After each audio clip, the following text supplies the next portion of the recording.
Assalamualaikum warahmatullahi wabarakatuh.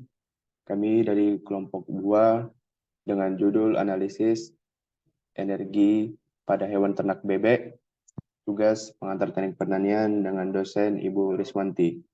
Sebelumnya perkenalkan nama saya Akila Raka Adin Lubis dengan NIM 22030841.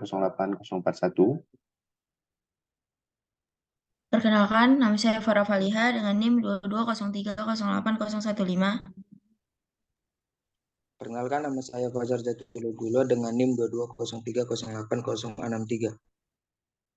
Oke, kami akan lanjut ke presentasi tentang analisis energi pada hewan ternak bebek akan dibacakan oleh teman saya Fajar. Baik, akan mendengarkan analisis energi pada hewan ternak bebek. Energi yang diperlukan dalam beternak bebek. Pakan, pada prinsipnya zat gizi yang dibutuhkan itik sama dengan ternak unggas lainnya, yaitu protein, energi, vitamin, mineral, dan air. Namun secara garis besar bahan penyusun ransum itik dibagi atas dua bagian, yaitu bahan makanan sumber energi dan sumber protein.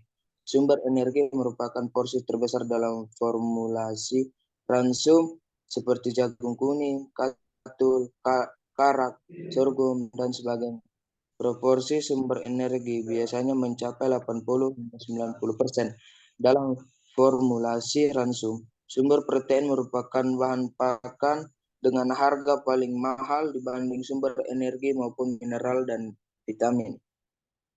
Bahan pakan dapat digolongkan sebagai sumber protein apabila mengandung protein lebih dari 20%. Proporsi sumber protein dalam ransum sebanyak 10% hingga 20%.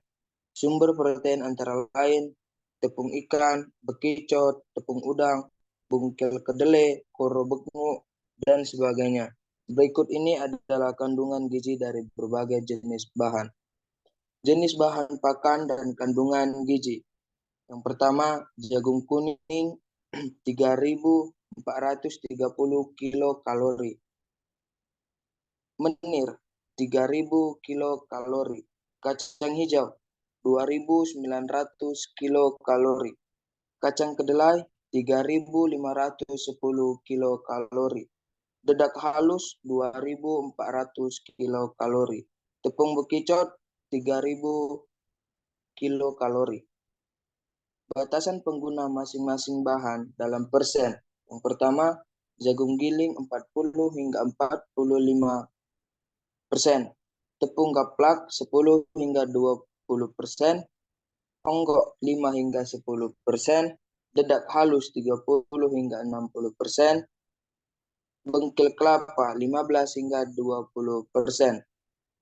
Kebutuhan pakan berdasarkan periode umur itik. Minggu pertama 74 gram. Minggu ketiga 76 gram. Minggu ke-6 80 gram. Minggu ke-8 90 gram, minggu ke-10 95 gram, minggu ke-12 110 gram. Selanjutnya akan dijelaskan oleh teman saya Farah. Oke, baik, terima kasih. Yang pertama, kebutuhan nutrisi itik berdasarkan periode pertumbuhannya. Nutrisi makanan yang pertama protein. Pada anak itik 18-20%. Yang kedua energi metabolisme pada anak itik 3.000 kilokalori. Yang ketiga serat kasar pada anak itik 4-7%. Yang keempat lemak pada anak itik 4-7%. Kandang. Energi listrik yang dibutuhkan di dalam kandang pada umumnya adalah lampu sebagai penerang karena cahaya ini sangat penting terutama pada malam hari untuk meningkatkan keseimbangan penyerapan vitamin D dengan penerapan yang mencukupi kedewasaan kelamin dan kantong telur. Kandungan telur dan pembentukan kulit telur bisa berlangsung sempurna dan keseimbangan kebutuhan akan kalsium dan vitamin D terpenuhi.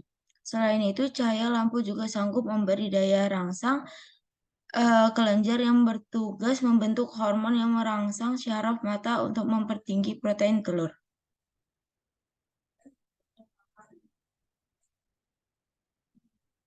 Daya lampu yang dibutuhkan pada tiap fase itik memiliki ukuran yang berbeda.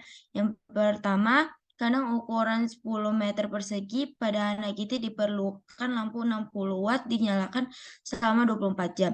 Yang kedua, kadang ukuran 10 meter persegi pada itik masa perkembangan diperlukan lampu 25 watt dinyalakan pada jam 2 sampai 18 WIB. Yang ketiga, kadang ukuran 10 meter persegi pada itik menjelang bertelur diperlukan lampu 15 watt dinyalakan pada jam 18 sampai 21 WIB.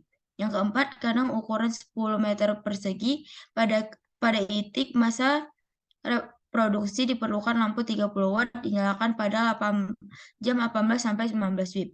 Menghitung berdasarkan energi yang diperlukan, bahan pakan yang kami pilih adalah ransum dengan perbandingan yang telah disesuaikan dengan literatur yang dipaparkan di pembahasan sebelumnya. Tinggi rendahnya kualitas ransum ditentukan oleh tinggi rendahnya kadar protein dalam ransum. Kandungan protein yang optimum berhubungan erat dengan derajat kecepatan pertumbuhan. Bahwa pertumbuhan yang cepat akan lebih sensitif terhadap pengaruh tinggi gizi. Tingkat energi di dalam ransum menentukan banyaknya makanan yang dikonsumsi sehingga dapat diperhitungkan beberapa zat-zat makanan yang dikonsumsi sesuai dengan kebutuhan baik untuk hidup pokok, pertumbuhan jaringan, dan produksi. Ransum yang mengandung energi tinggi cenderung mempercepat pertumbuhan ternak unggas, sehingga bahan campuran ransum yang dipilih disesuaikan dengan umur itik, kebutuhan gizi, dan presentase tiap bahan yang dicampur. Umur itik yang akan dibahas dibagi menjadi 3 bagian, yaitu fase anak itik, fase itik dewasa, dan fase itik bertelur. Selanjutnya, energi pakan pada anak itik. Jenis pakan yang pertama, dedak halus, membutuhkan 720 kilokalori. Yang kedua, jagung kuning membutuhkan 1029 kilokalori. Yang ketiga, tepung daun membutuhkan 621 kilokalori. Totalnya 2370 kilokalori. Selanjutnya, energi pakan pada itik dewasa. Jenis pakan yang pertama, dedak halus, membutuhkan 720 kilokalori. Yang kedua, jagung kuning membutuhkan 1029 kilokalori. Yang ketiga, membutuhkan tepung gaplek 442,5 kilokalori.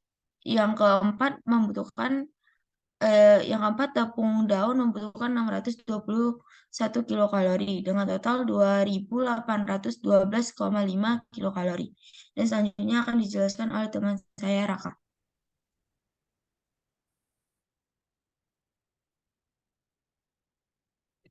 Selanjutnya, energi pada itik petelur. Jenis pakannya ada dedak halus, energinya 7.200 kilokalori. Dan ada jagung kuning, energinya 1.029 kilokalori. Ada kacang kedelai, energinya 5.526,5 kalori. Ada tepung daun, 621 kilokalori. Dan totalnya adalah 2.896,5 kilokalori. Selanjutnya kandang. Berikut adalah energi kandang yang dibutuhkan oleh tiap fase itik. Pada kandang hanya diperlukan lampu sebagai penerang. Masa itik anak hanya membutuhkan lampu dengan daya 60 watt, yang energinya 1.239 kilokalori. Dewasa juga membutuhkan lampu dengan daya 25 watt dengan energi 344 kilokalori. Masa itik bertelur, lampunya menggunakan dayanya 15 watt dengan energi 40 kilokalori.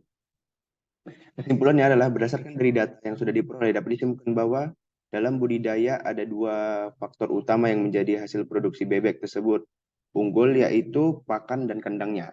Untuk analisis mengenai energi yang sudah didapatkan diketahui pada 1 ekor anak itik membutuhkan energi pakan sebesar 2.370 kilokalori, sedangkan pada energi kandangnya adalah 1.239 kilokalori, sehingga dapat ditotalkan bahwa dalam sehari 1 anak itik memerlukan total energi 3.609 kilokalori. Pada itik dewasa, energi pangan yang dibutuhkan adalah 2.812,5 kilokalori dan energi kandangnya adalah 344 kilokalori. Sehingga total energi pada itik dewasa adalah 3.156,5 kilokalori. Sedangkan pada itik bertelur, energi pakannya adalah 2.896,5 kilokalori dan energi kandangnya 40 kilokalori. Sehingga total energi pada itik bertelur adalah 2.936,5 kilokalori. Berikut adalah penjelasan kami tentang total energi pada anak itik, itik dewasa, dan itik bertelur. Sekian presentasi dari kelompok 2 kami dengan judul analisis energi pada hewan ternak bebek. Apabila ada kesalahan dan kekurangan mohon dimaafkan. Sekian dari kami, terima kasih.